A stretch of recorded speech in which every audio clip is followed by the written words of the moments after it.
right, so today I'm going to do a demonstration on a compositional technique that literally saves my life. It is the one I use the most often, and it is the rule of thirds. And the rule of thirds is actually incredibly simple. It works if you're an illustrator. It works if you're a comic artist who's interested in finding a good, say, cover design. It works if you're a photographer. And it's pretty simple. Let's say you have a rectangular space. And it can be any format. It can even be a square, which is technically a type of rectangle anyway. Rhomboid. All right, so rule of thirds is you divide the space in thirds horizontally, in thirds vertically, and it's going to give you 4 points of interest that can be useful for placing your focal points. And it's also going to give you 4 lines where you can sort of line things up, and it'll create a more appealing composition. And I use this when I'm designing illustrations, and sometimes I even use it for comic panels, just because always placing your image centrally doesn't always make for the most interesting composition. And sometimes that's what you want. Sometimes that's the sort of panel you need. But by using the rule of thirds,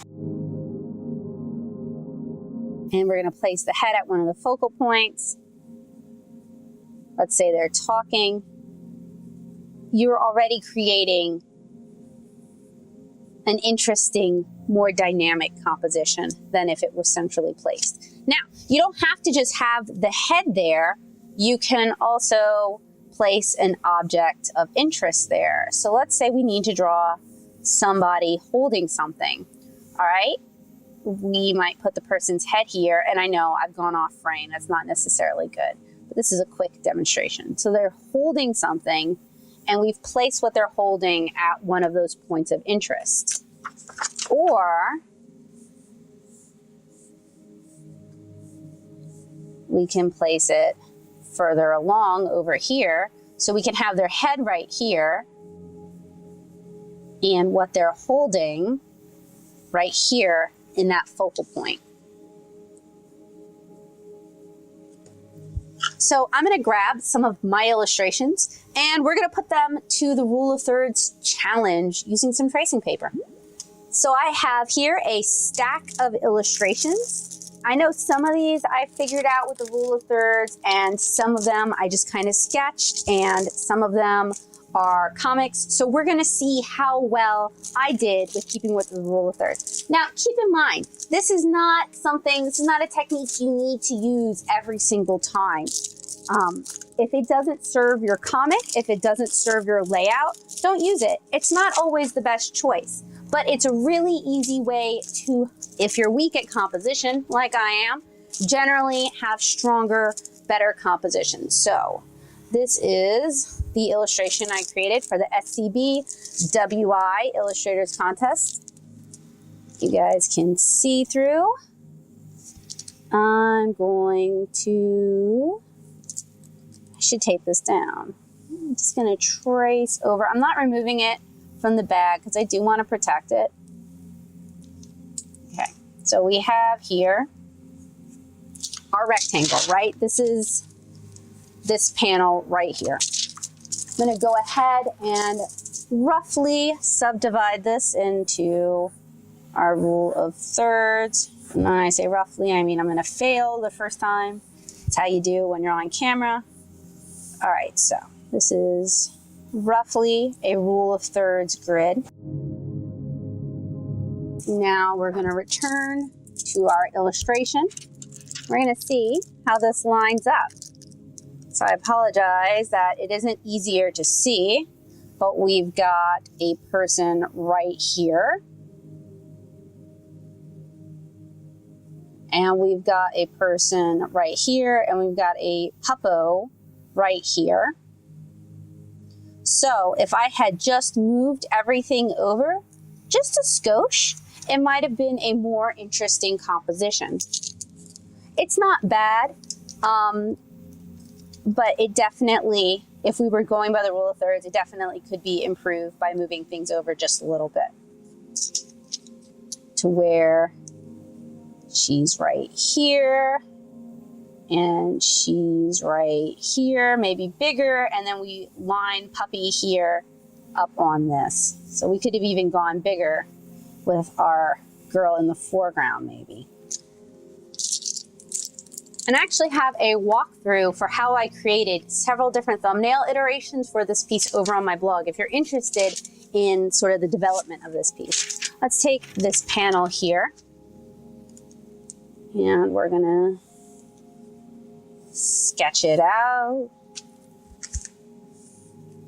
And then I'm gonna move this for a moment because I don't want it to overly influence where I'm putting my lines. Straighten it up a little bit. All right, looking at this panel here.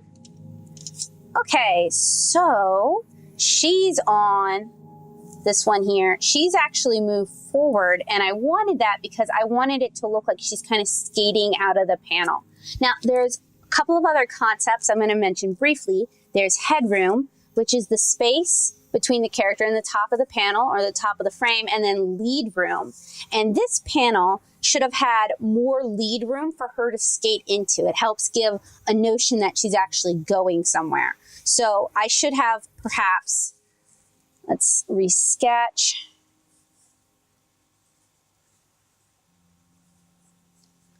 And you can do this sort of overlay play at your thumbnail stage, at your rough stage. Okay, so if I had moved everything over here, and let's redraw our borders, I think that would have made for a much stronger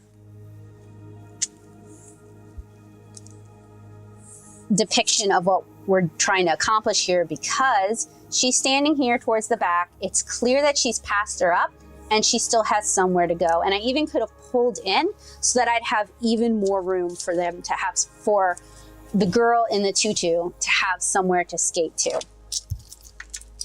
Of course, this sort of self-critique, self-reflection is quite useful. It allows us to improve as artists. Now, I don't really have a piece of tracing paper on me that's big enough. So we're gonna take 2 pieces of tracing paper and I'm gonna tape them together, and I'll pull out a little bit so you guys can see what I'm doing. So this one's interesting in that we can approach this one in a couple of ways. We can approach it as an entire spread. Oh, see, this is why I have it wrapped up, because of course I'm gonna goof.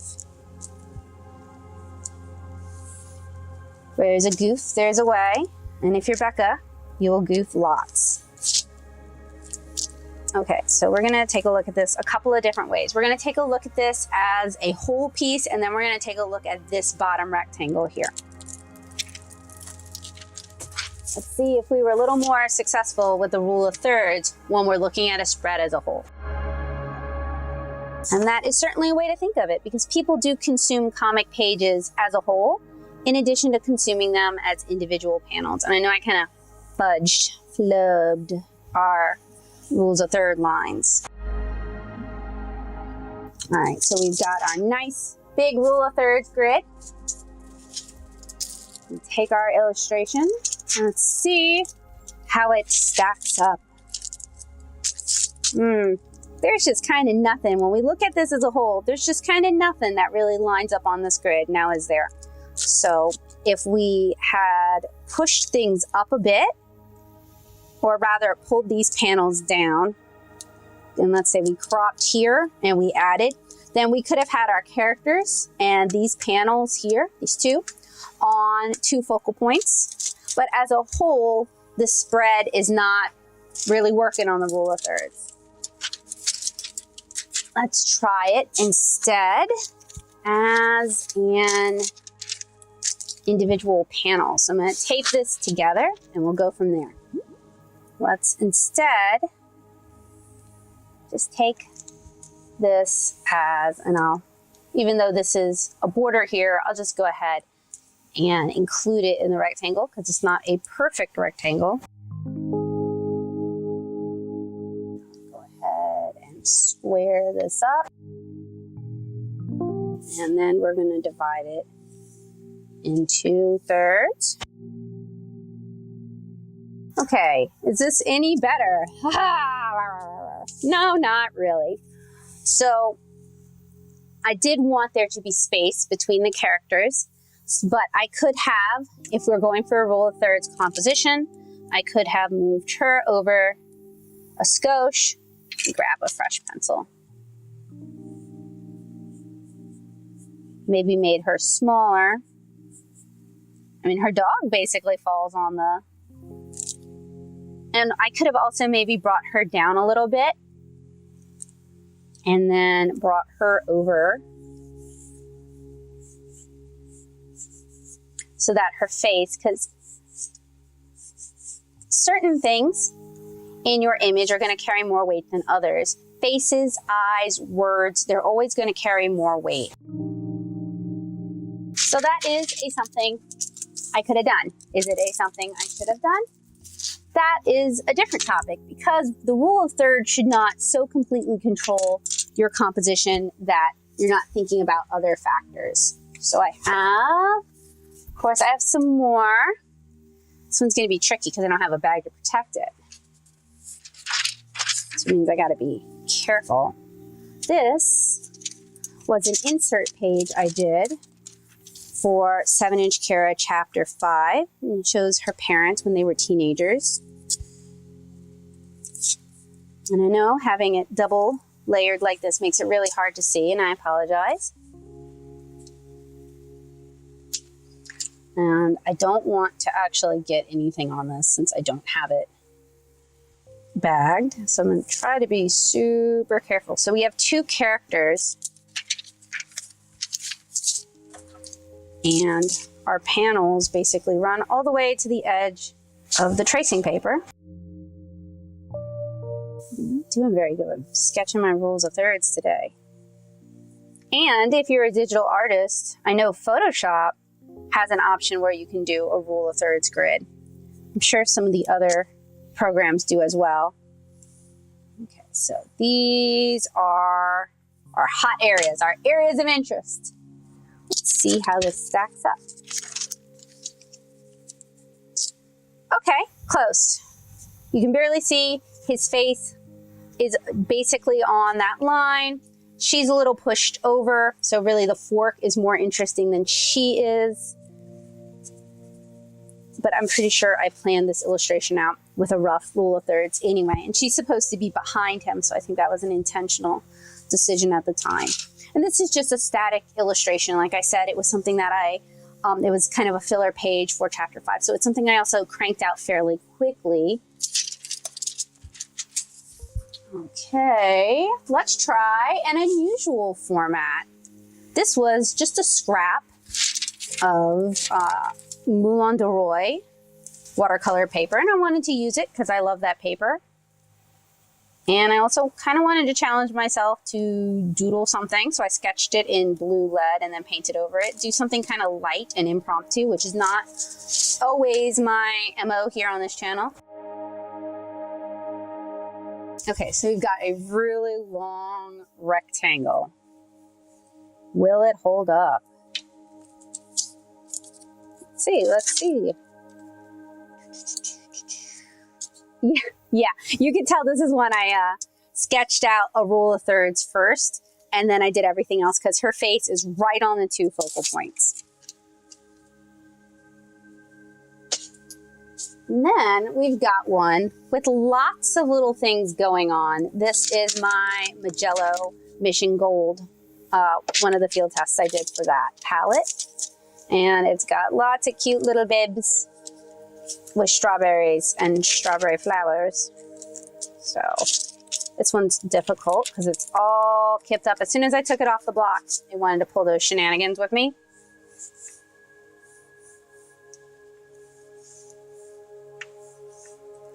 I have a feeling this is also one I planned out with the rule of thirds, but let's find out. It's going to be difficult because it's all kipped up. No, none of the little cuties align perfectly, but most of them do align with the lines themselves. So you don't have to do it. In fact, I'll zoom so you guys can see a little bit better. You don't have to do it so that it lines up perfectly. It's just a guideline to help you. And it's a really easy guideline to implement. It doesn't really take a lot of work. It doesn't take much math. It doesn't take much know-how.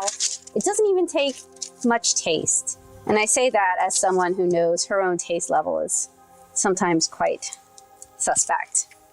My tastes tend to run commercial. So, got Kara holding a cupcake, which was a very, I need to send that to my mom as a birthday card for her, and I don't know why I haven't sent it, because it is no longer August. Oh, yep. Her face is not exactly on the center point, but it's pretty close. There isn't much headroom on this, but I also it's not a panel. It's just a quick illustration I made to send to someone I love. And this was actually sketched with pink lead and then watercolored with, I want to say, Turner watercolors. And the cupcake also kind of aligns. So it's not a symmetrical center composition. It does line up with the rule of thirds lines. Grab some more tracing paper. Of all the things I use in the studio, tracing paper is probably my biggest thing I run through. And I have a couple more left. So this was my Van Gogh field test, and my cat dumped water all over it. So I added this border that I'm not 100% fond of. What I'd really wanted to do was just leave the gold with the blue and have it kind of start. I was trying something unusual because for me, leaving the picture plane with large negative space, it's just kind of uncomfortable for me. It's not something I really like doing. So I was trying to push myself not to feel the need to decorate every surface. My cat decided otherwise. Okay. We got our grid.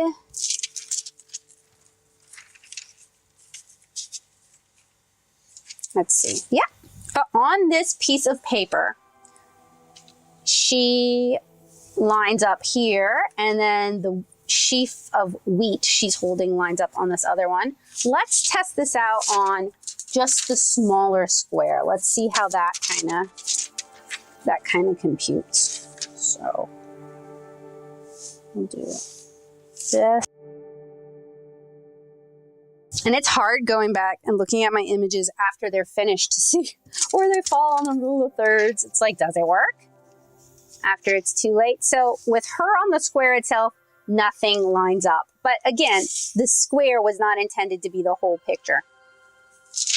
And then we have a sketch, which I think I was kind of lazily doing along the rule of thirds. And unfortunately, this is just not going to be finished in time for pumpkins and acorns and other such autumnal goodies.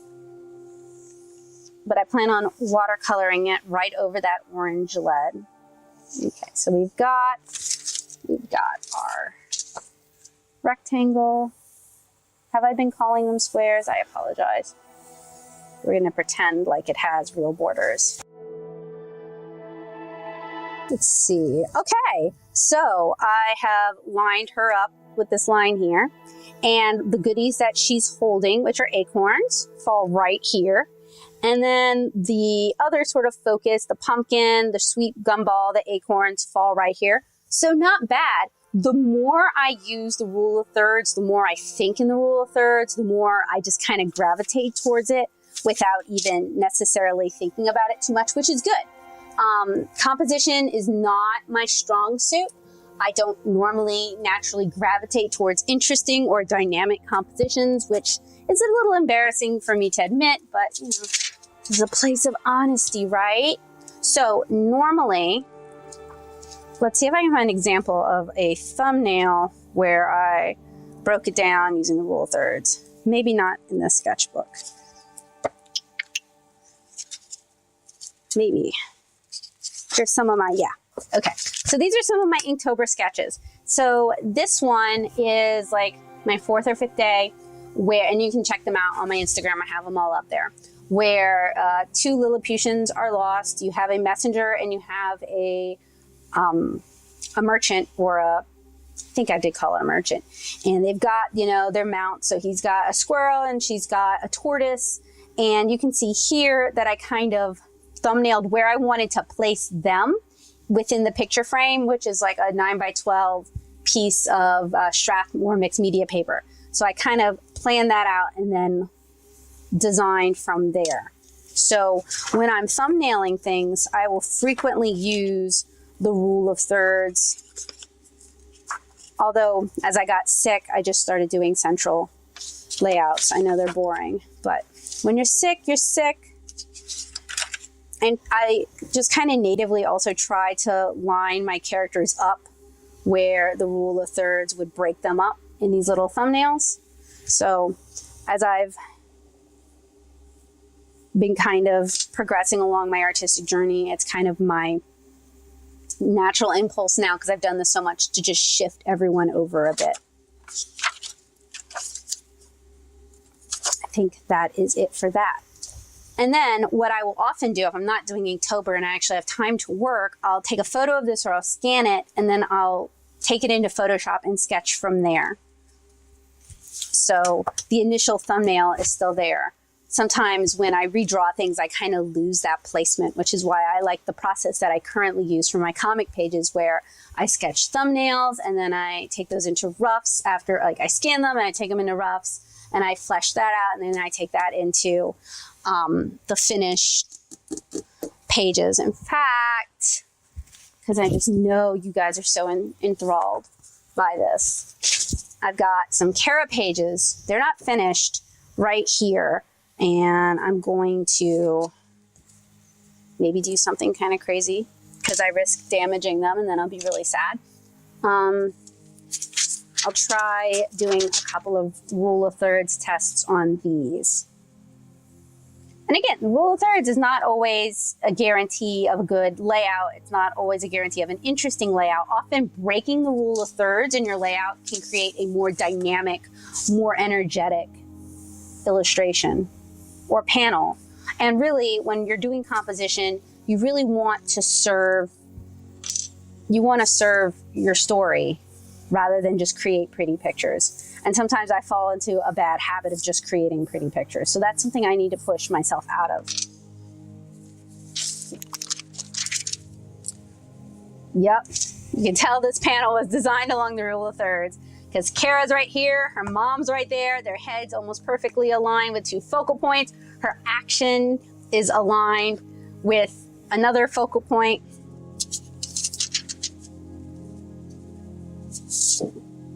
Let's see what else I have. And then sometimes a central composition can be good. I'm pretty sure this was also done. I should have pulled out more though on this one. Done on a rule of thirds grid. And also having fresh eyes. I mean, it's been 3 months since I penciled those pages. I've been busy. Having fresh eyes, having time away from it, not being, when you're working on things, you get so close to it, you get so saturated with it. And now I can come back and be like, yeah, I should have fixed this and I should have fixed that. That's okay. I'm going to finish the page anyway, as it is. Yeah, look, her mom's face falls right on one of the focal points. So now you guys know one of my favorite composition tricks. As someone who struggles with composition, who feels she is weak at doing composition, it's a work in progress for me. It's something I'm really trying to improve on. It's something I'm trying to grow. Having the rule of thirds has really helped me create better illustrations, more interesting illustrations, more composed illustrations that don't just look like sketches. They don't just look like sketches. They look more planned and more intentional. Sorry, I'm sick and I had a coughing fit, so my voice sounds awful. But I hope this little demonstration made it easier for you guys to understand the concept. I recommend you start with your rule of thirds when you're planning your placement rather than, retroactively checking your rule of thirds.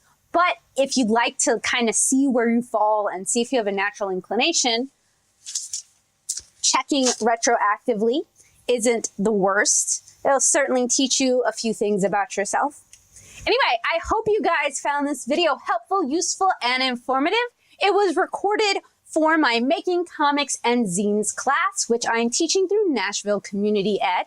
If you enjoyed this video, consider, and you don't live in the Nashville area, consider joining my Patreon. My patrons are getting all of my Nashville Community Ed materials as just part of being a patron. And you can do that starting at $2 a month. If you like my art and you want to see more of it, make sure you check out my webcomic, 7-Inch Kara. You can read that at 7inchkara.tumblr.com or 7inchkara.com. Totally free to read. I highly recommend you check it out. And if you like my art and you want to keep up with my art, make sure you hit subscribe and head on over to my Instagram at instagram.com/NatoSoup. I post new art pretty much every single day, which might just make me a little bit crazy.